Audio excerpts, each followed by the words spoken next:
I remember the exact moment the highway disappeared behind me and the road narrowed into a cracked, lonely stretch leading toward a place my GPS insisted didn't exist.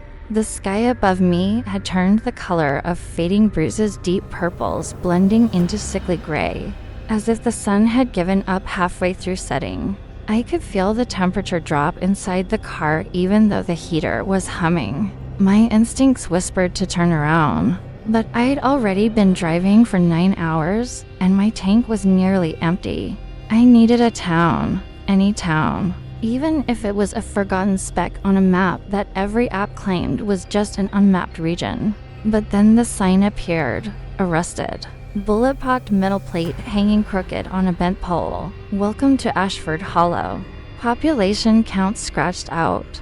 Below it, someone had carved into the metal, almost violently, "You don't find IT. IT finds you." I should have turned around then.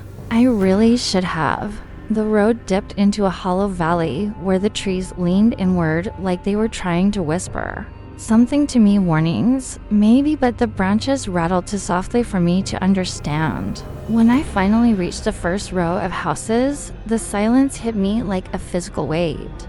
It wasn't the comforting silence of a rural town. It felt pressurized, heavy, as if the air thickened inside my lungs the moment I crossed the invisible border. The houses were lit, but somehow still looked abandoned. Flickering lamps cast long, twisted shadows that stretched across porches and empty yards. Every window I passed felt like an eye staring out, but when I glanced again, there was nothing there. Just curtains, gently swaying even though there was no breeze. My radio shifted to static, then cut off completely. My phone lost signal. It was like Ashford Hollow swallowed sound, or maybe refused to let sound escape. A single gas station sat at the center of the town, old and peeling, the kind of place you expect closed decades ago. I pulled in, relieved to see lights still on inside, but even those lights flickered like someone was constantly flipping a switch. The moment I stepped out of my car, I felt it. The ground, humming. A faint vibration under my shoes, almost like the earth was breathing. Inhaling, exhaling, slow and deliberate. I shook it off. Small towns had weird power grids, old pipes, settling soil.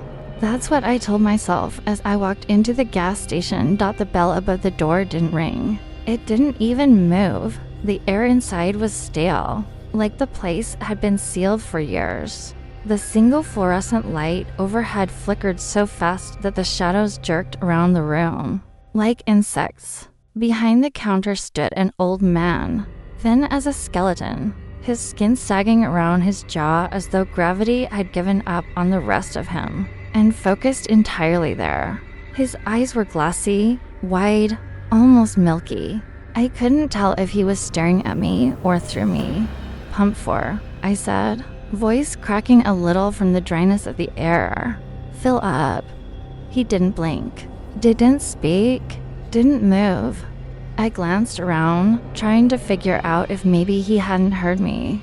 "Sir?" I said louder. Still nothing. His throat twitched subtle at first, then with a visible bulge, like something underneath the skin was shifting, crawling. My stomach dropped, and a small shiver traveled down my spine.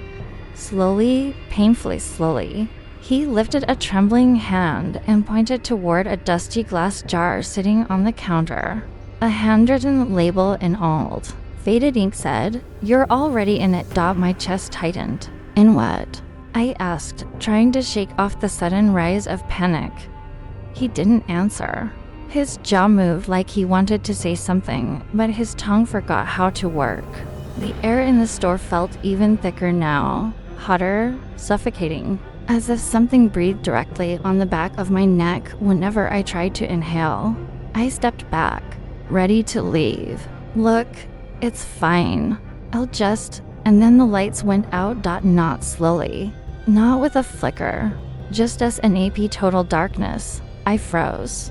I couldn't see my own hands. The silence in the pitch-black room felt alive, pushing against my eardrums like pressure building inside a vacuum. Then the old man exhaled sharply, a ragged, rattling breath that sounded like it hurt him just to release it. His voice came out cracked and broken. "You should have kept driving." I spun toward him, but I couldn't see where he was. All I could hear was the low, trembling hum rising again from beneath the floorboards. The shelves rattled. A soda can rolled across the floor on its own. The windows groaned, glass flexing inward like it was being sucked into the darkness outside. I swallowed hard. "What's happening?" The old man's voice trembled, broken by gasps and small choking noises. "It wakes when new blood enters." The humming grew louder, deeper, resonating in my ribs. I pressed a hand over my chest. It felt like something inside my bones was vibrating. A slow gust of hot air brushed the back of my neck. I jerked forward instinctively. Something was standing behind me. But when I spun around, there was no one. Just darkness thick enough to choke on. The ground pulsed under my feet, like a heartbeat. Slow, heavy, ancient. The old man's voice came again from the darkness, barely a whisper. "It's the town. Ashford Hollow. Feeds on strangers." A shadow, massive, shapeless, slid across one of the windows like a ripple through water. For a moment, the entire room seemed to tilt, like gravity itself warped around that thing passing by. The lights flickered once, just long enough for me to see the old man's face. He was smiling, but it wasn't a smile of joy. It was a smile of someone who knew the inevitable had finally arrived. His voice was tight, strained, every word costing him. "Don't run." It hunts movement. And then everything went silent. Not quiet. Silent, like the world outside the town had completely vanished. And I was standing inside the lungs of something enormous, waiting for it to exhale again. My heart hammered in my chest.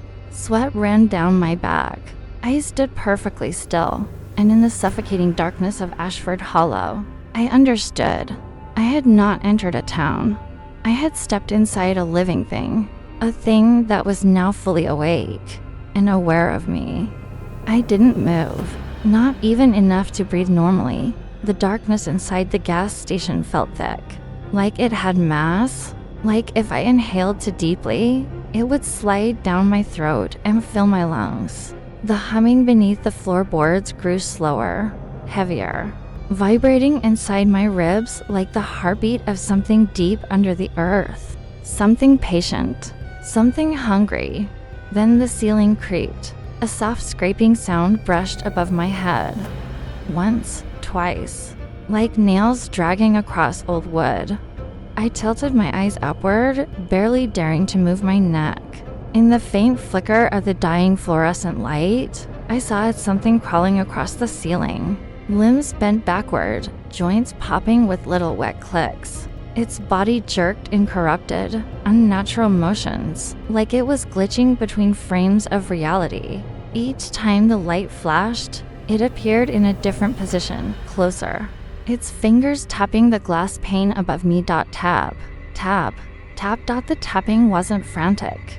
It wasn't violent. It was curious. The old man's voice came from somewhere in the darkness, weak and cracking like brittle leaves. "Don't run. It can smell fear when you move."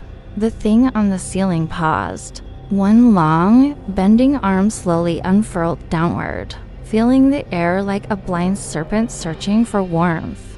I squeezed my eyes shut for half a second, then forced them open again, the kind of open that hurts. My heartbeat thundered so loudly I was sure the creature could hear it.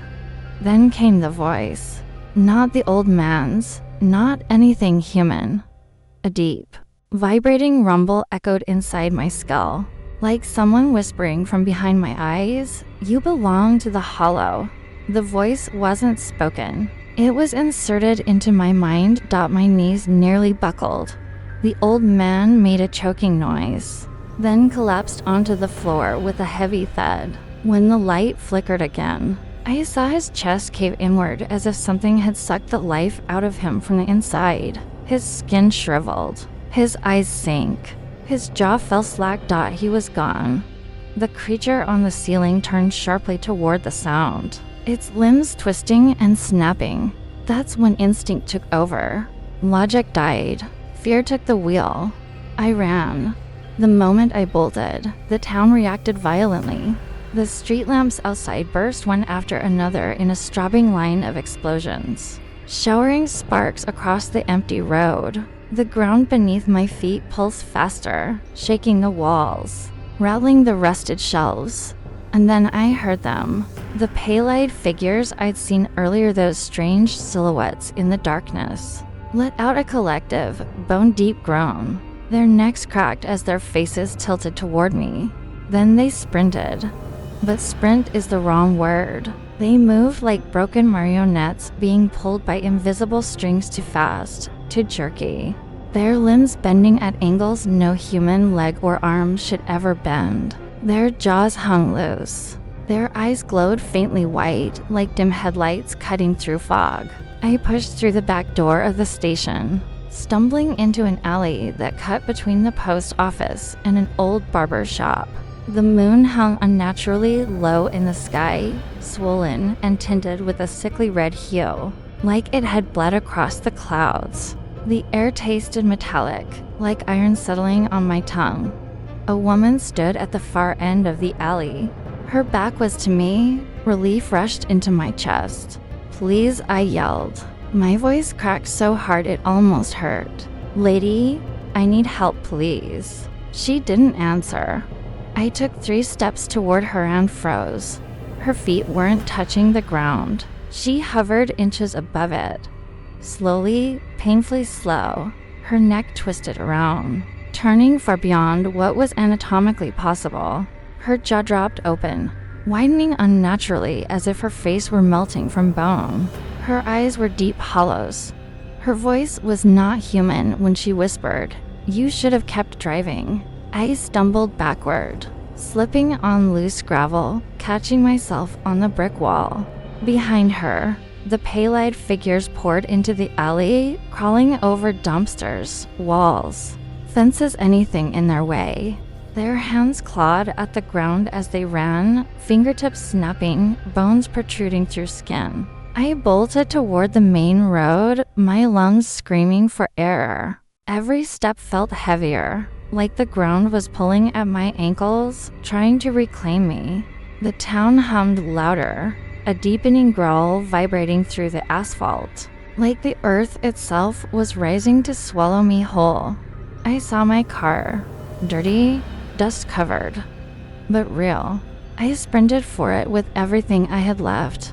The moment I reached the door, one of the creatures lunged. I felt its fingers graze the back of my jacket, cold and sharp like icicles. I threw myself inside and slammed the door just as a pale face smashed against the window, leaving a smear of something dark and viscous. My hands shook violently as I turned the key. The engine coughed, sputtered, no, come on. It roared to life. The creatures screamed, the sound shrill and distorted, like radios tuned to dying frequencies. Their limbs scraped against the car, denting the roof, clawing at the windows. I floored the gas. The tires screeched, jerking forward as the car fishtailed, then shot down the main street. Behind me, the creatures sprinted after the car, their movements terrifyingly fast, their bodies bending and snapping with each stride. The houses along the road seemed to blur, stretching strangely in the corners of my eyes, as though the town itself was reaching out, refusing to let me go. Then the ground shook. A final, massive pulse erupted beneath me, so powerful the rear wheels lifted for half a second. The road split in a thin crack that chased my car like a lightning bolt. The town inhaled. I felt it. The suction of air, the pull, the hunger. But the moment the car crossed the old, rusted welcome sign, everything stopped. The humming ceased. The creatures vanished. The road behind me looked normal again, quiet, empty, like nothing had ever happened. I drove until the sky brightened. By the time I reached a rest stop miles from Ashford Hollow, my hands were trembling so badly. I could barely turn off the ignition. I forced myself to breathe, long and slow. Everything was fine now. I was safe. But then I noticed something. The rear windshield was fogged, not from the morning air, from the inside. With dread crawling up my spine, I leaned closer. In the thin layer of condensation, a message had been traced by a trembling finger: "You never left." My body froze. My breath hitched. The air around me thickened, the same heavy, suffocating air I'd felt inside the town. Then I saw it, my reflection in the glass and behind me. Deep in the shadows of the back seat, a pale set of eyes slowly opened. Please like and subscribe channel Fear Frequency for more horror stories. Thank you.